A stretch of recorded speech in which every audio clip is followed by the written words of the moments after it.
That comes in from a request, actually, from Section GP, Cowboys from Hell. He's a big Pantera fan, and he joins us on the Section O podcast again. My regular guy, my homie, Section GP. Hey, Section O, here we go! It's a great day to be an Eskimo fan, is it not? It's a beautiful day to be an Eskimo fan. We kicked the shit out of Ottawa, the first 3 quarters or whatever, but the fourth quarter, the Eskimos, in my opinion, just needed to be pissed off. They need to get some dirt rubbed in their eye, and that kind of lit the fire under them, and we just shellacked Ottawa in the rain. Yep, I absolutely love it. I love those rainy weather games. Love the defense, just tenacious, forcing fumbles, making plays. They're a bunch of ball hawks. This defense is amazing, and this defense is only going to get better as the season goes on, man. Yeah, that was a testament game, and it really showed the resiliency. They battled back from, a couple of costly errors, but you know what? Hey, this is the fucking Edmonton Eskimos. Could you not have it any other way? We grind it out, we battle, we're the green and gold, and we're bold. Section GP's wishing Section O a happy belated birthday. You turned 500 years old yesterday, is that right? Fucking 500 years old, July 23rd. Yesterday, actually, it was great. I had a birthday cake that I can't eat because everybody knows I'm a celiac. If I can't have this birthday cake, I brought it to Eskimo practice, and so all the Eskimos, and I fed the media. There were a couple of fans there, and they all had some of my birthday cake. It was actually a pretty cool moment that I got to share my birthday with the Eskimos. That's awesome, and that's indicative of how great the Edmonton Eskimos organization and the team is. To have you over and to be able to share your birthday with you and, got to give you that sentiment. That's good. Well-deserved. Awesome. Yeah, and I thought that they were a little bit down in the dumps yesterday because they kind of got sucker punched by a certain Edmonton media scribe who wrote just the most fucking classless, unfactual, uncredible article that you really are fired up about right now. Oh, man. A certain Edmonton media scribe. Might it be a guy that's got 30, 40-plus years in our region, working at various outlets and doing many, many, many stories over the years on all the professional sports teams in Edmonton. Are we talking about Terry Jones? All right. Terry Jones. If you're listening to this podcast, turn the volume up, because this one's going to get loud. Rory? Terry, I know you're not even going to listen to this podcast, but people you know might be listening. I don't know. Terry Jones, you have a job to do. And you know what? For the most part, you do your job fairly well. However, at times, you take a negative angle and you focus on the negative. This past week, you did just that and made an article regarding Odell Willis and, if I can quote, not a team player. That's bullshit.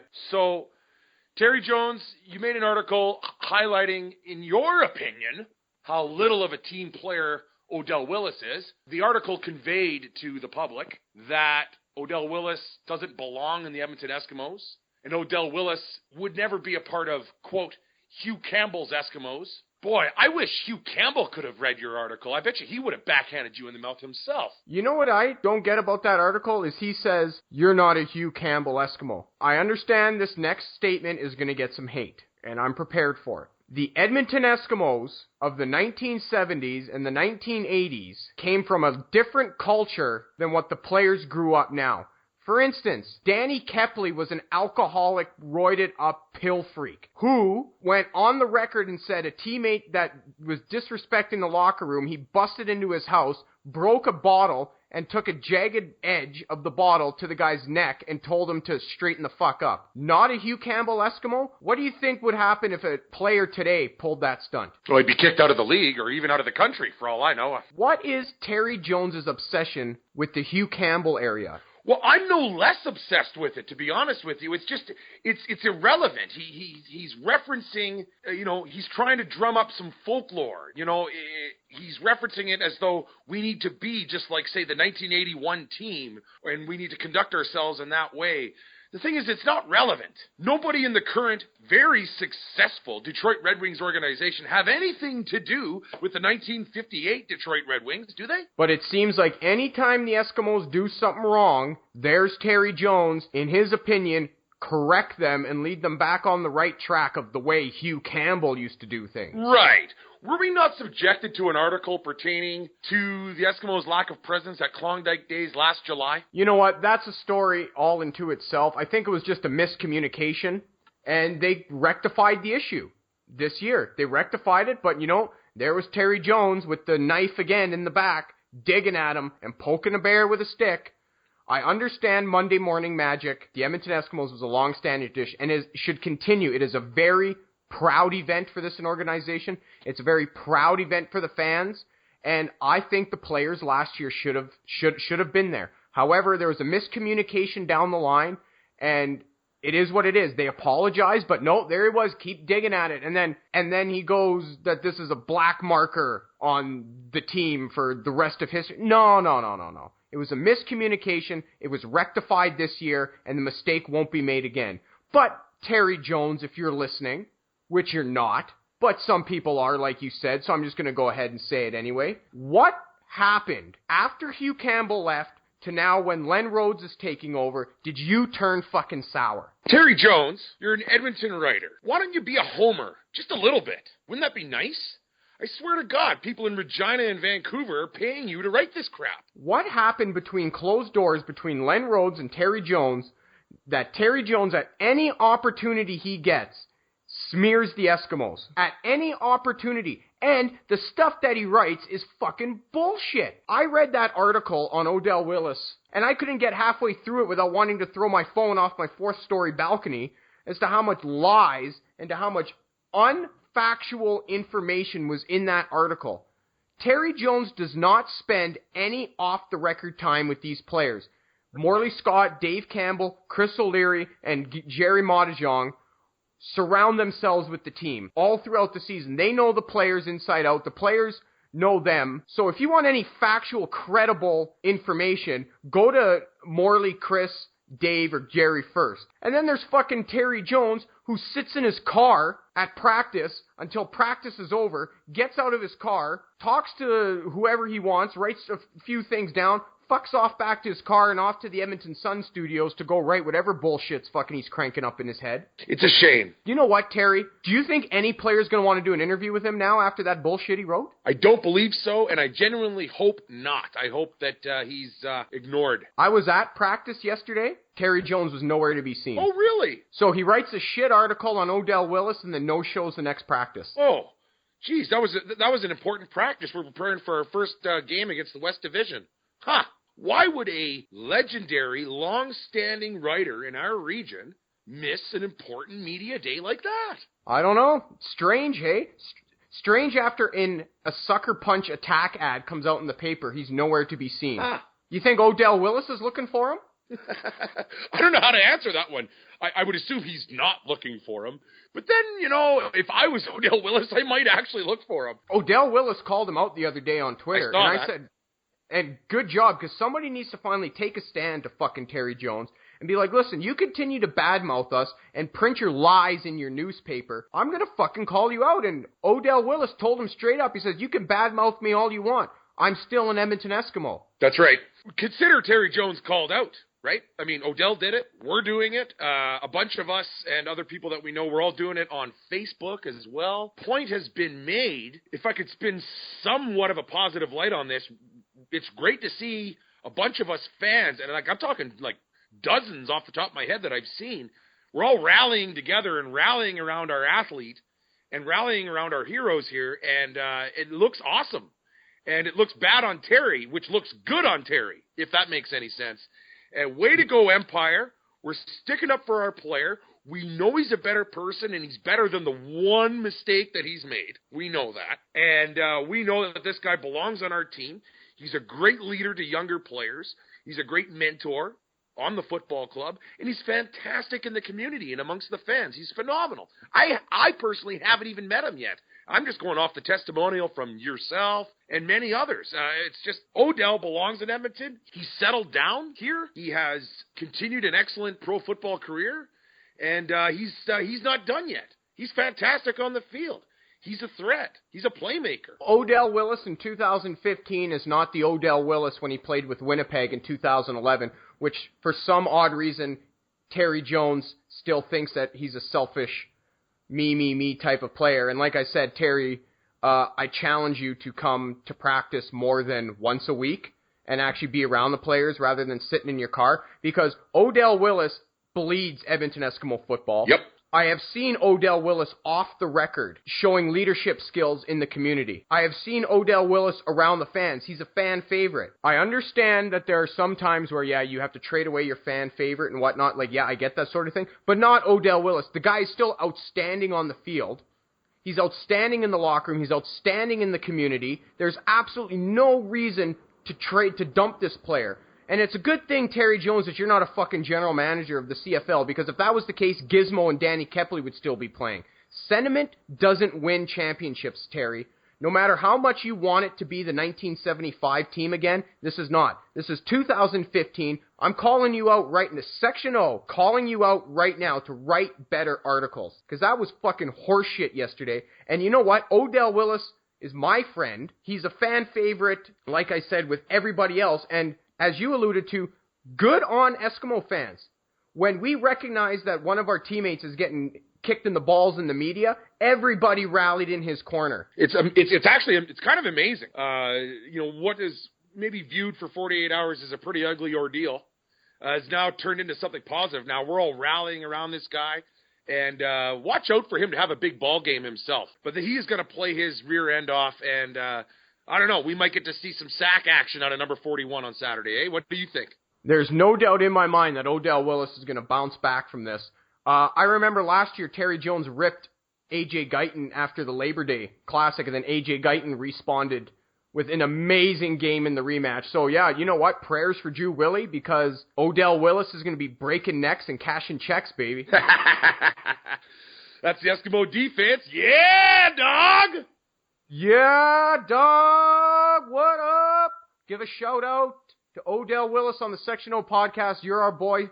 Section GP loves you. Section O loves you. The rest of the Edmonton Eskimo fans and Empire and Nation loves you. Don't change. Do not change. Don't let one guy alter the course of your destiny, Odell. You're our guy. Do not change. We love the way you act. Don't let one mistake again. And you know what? Chris Jones nipped it in the butt right there. He benched him. Okay. Taylor Hall gets benched. Nugent Hopkins get benched. Darius Bowman got benched. Relax. Don't fucking release Odell Willis, Terry. Come on. Anyway, that's enough of that. I'm angry now. Let's lighten this place up. We got a game on Saturday. And you know what? It's multicultural night too, which is a nice change, a nice promo for the Eskimos. We're going to try and reach out to a different demographic who wouldn't normally come to a football game, Rory. That's amazing. It's excellent. I think it stems from the BC Lions, because the BC Lions have a very large Punjabi following.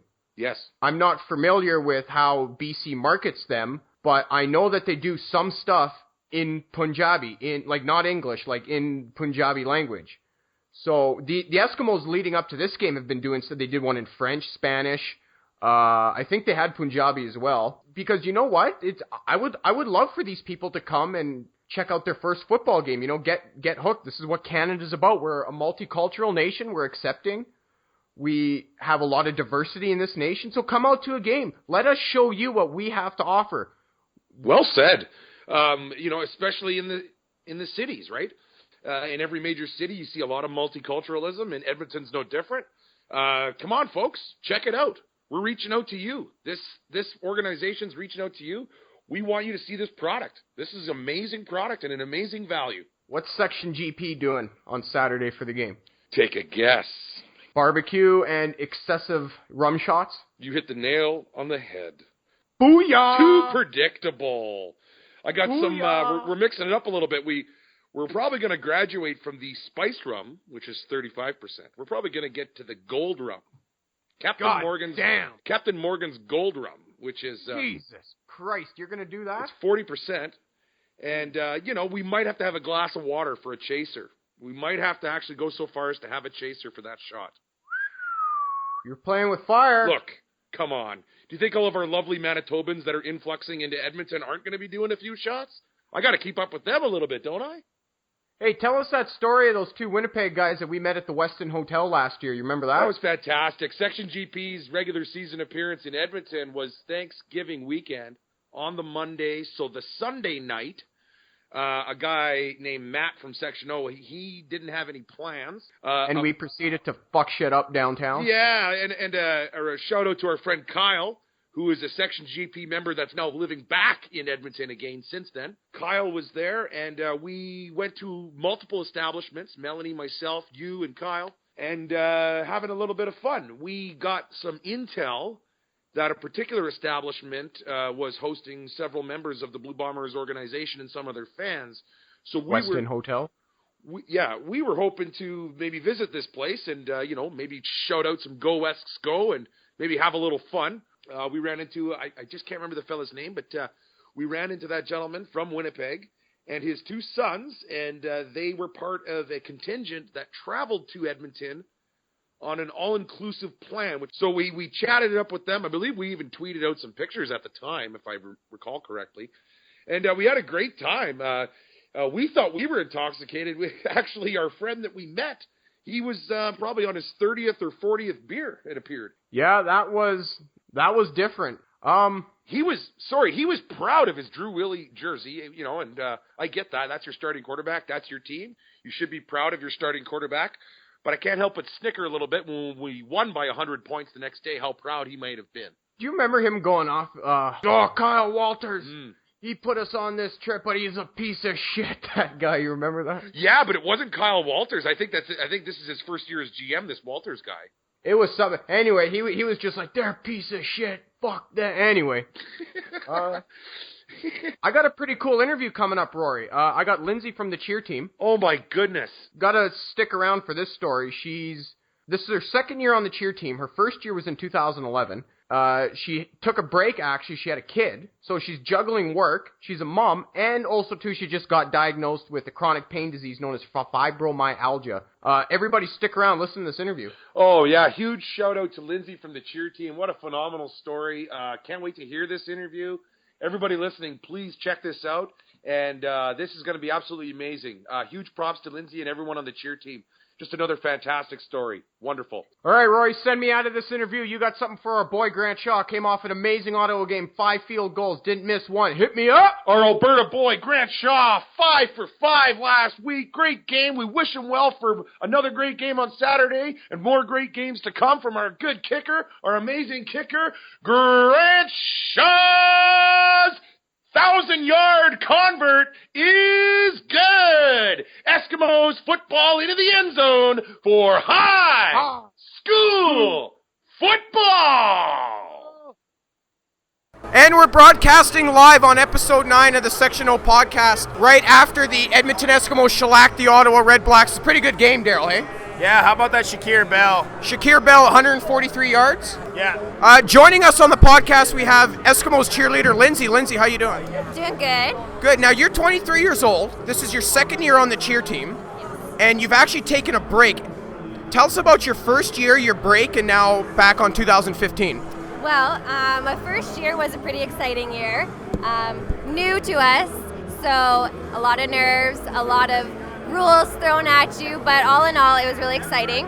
And then I decided I kind of wanted to take the reins a little bit and go to school and enjoy going to the games and watching football rather than just cheering for them. And then I decided to have a child. So now that he's old enough, I decided to come back. Is cheerleading like riding a bike? Once you know how to do it and you get in on it, is it hard to forget? Being on the dance team, it's more like riding a bike than it would be on the stunt team. You kind of don't forget how to have rhythm, so that helps. Now, you said you had a child just a couple of months ago, and if everybody knows a thing or two about pregnancy, I don't, but you look fantastic for having a boy just a couple of months ago. Walk me through this pregnancy, trying out for the cheer team, and then how do you juggle this home life that you have? Well, thank you, by the way. We always dish out compliments on the Section O podcast. There's no negativity here unless you're a Rider fan, right, Daryl? Or a Red Blacks fan. Or a Red Blacks fan. Calgary sucks. Calgary sucks. Yeah, I mean, it's good to have, I have a lot of family and friends that help out, but for the most part, the biggest concern was trying out. I mean, the tryout process is quite extensive, and coming back, tryouts were only 4 months after I had delivered, so there was a lot of pressure to look the part. Thank God for my family, because without them, I wouldn't be able to get back into shape in order to be on the cheer team. Richard Simmons sweating to the oldies. Oh, yeah. Gotta work those arms. Is your son an inspiration to you? Does he give you motivation to compete?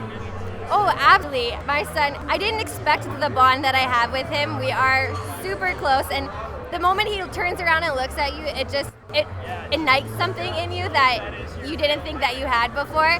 And so everything I do, I think of him in mind. What's his name? His name is Sage. Sage? Yes. Well, Sage, in a couple of years when you're old enough to understand how computers work and you listen to your podcast here, we got your mom. So you did gymnastics for 10 years. Yeah. How did that help you with the cheer team? Well, I would say it would give me rhythm, but I was a klutz growing up, so I can't throw that in there. But I think it kind of gave me the discipline it had to be an Eskimo cheerleader. It does require a lot of time, a lot of commitment, so I think that threw in a big part of it. What was your specialty in gymnastics?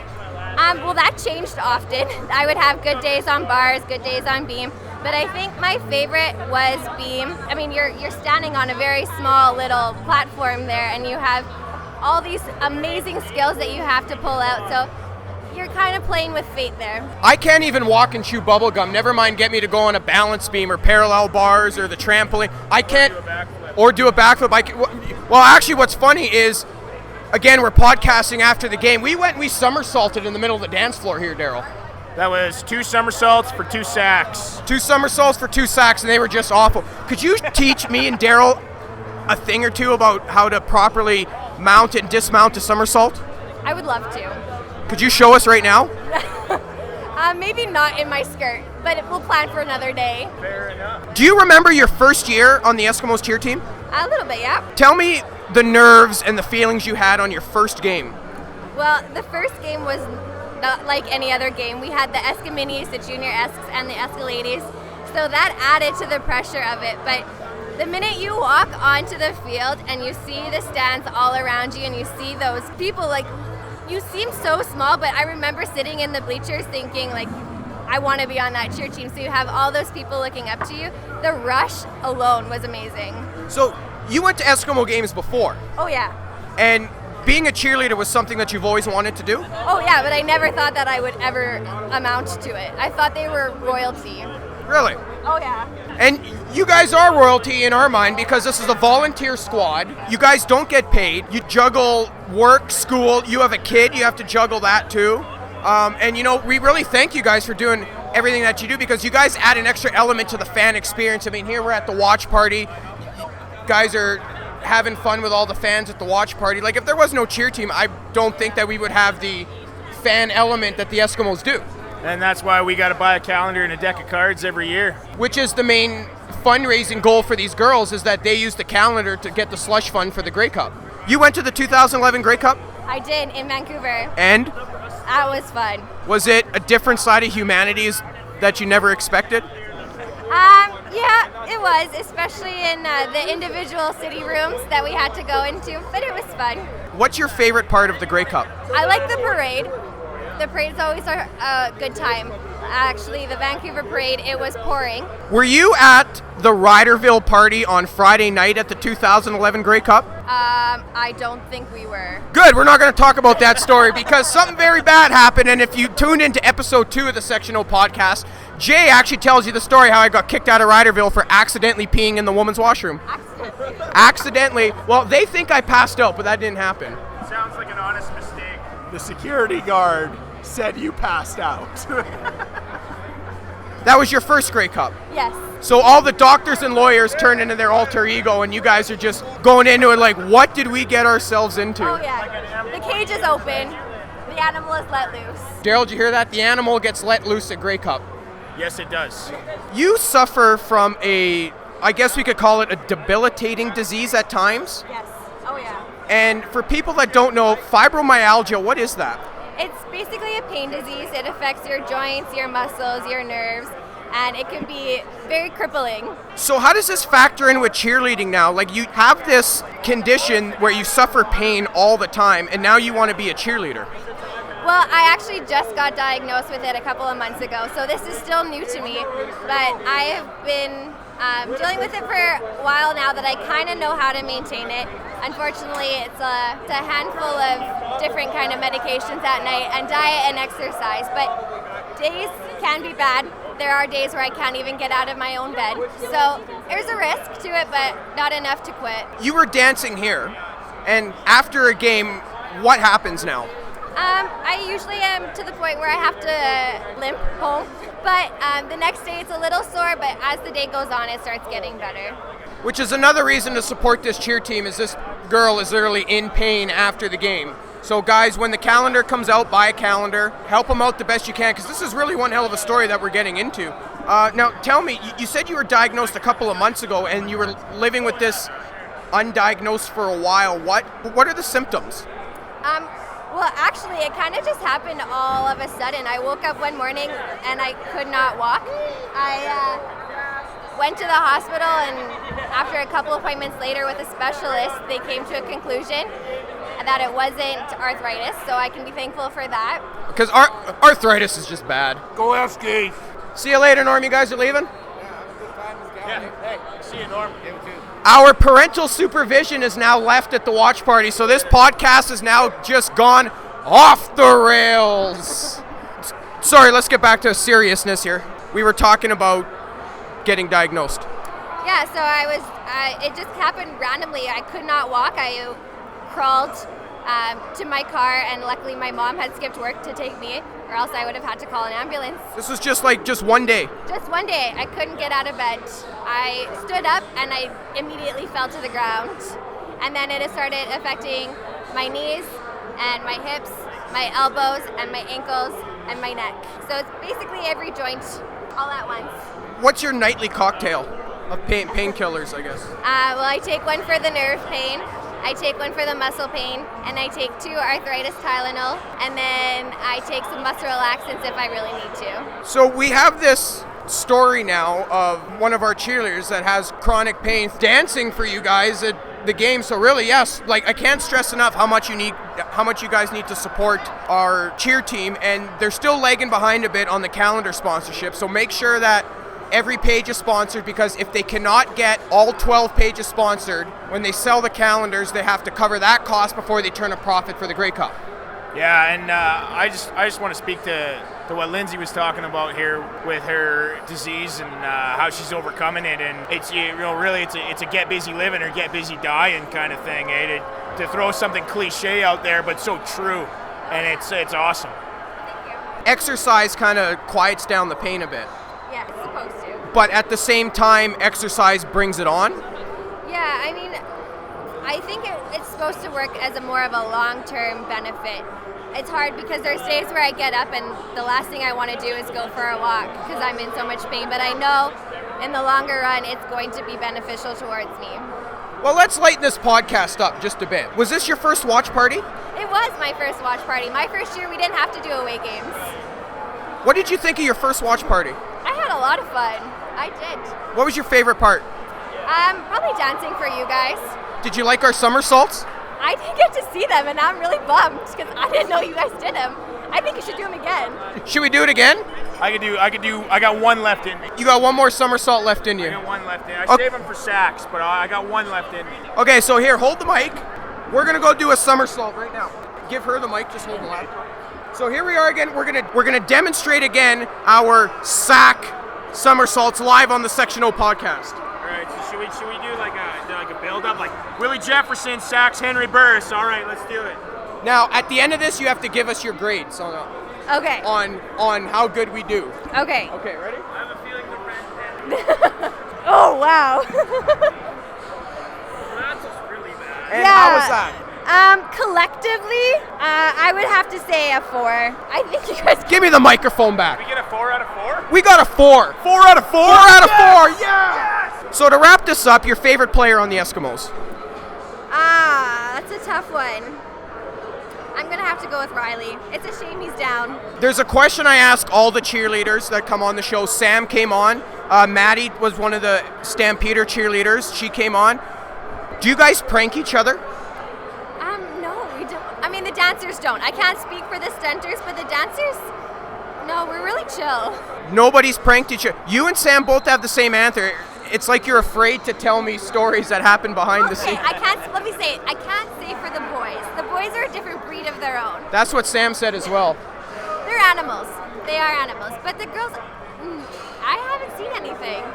Do you consider yourself a rookie even though you're on the team in 2011? I don't, no. Did you have to go through the initiation? No. No? Okay. Well, we're gonna have to take this thing off the rails then if we're gonna get our prank stories coming out. Oh yeah, well, just keep bringing cheer team members on, and one day someone's gonna slip. This is the only podcast where we're gonna get the Eskimo cheer team, and we're gonna find out sooner or later one of the best prank. Because you know what? If Section O was on the cheer team, Daryl, it'd be just nonstop humor. There'd be some angry people, but they'd get over it. We'd probably get kicked off the team. I would hide somebody's shoes before they went out onto the field.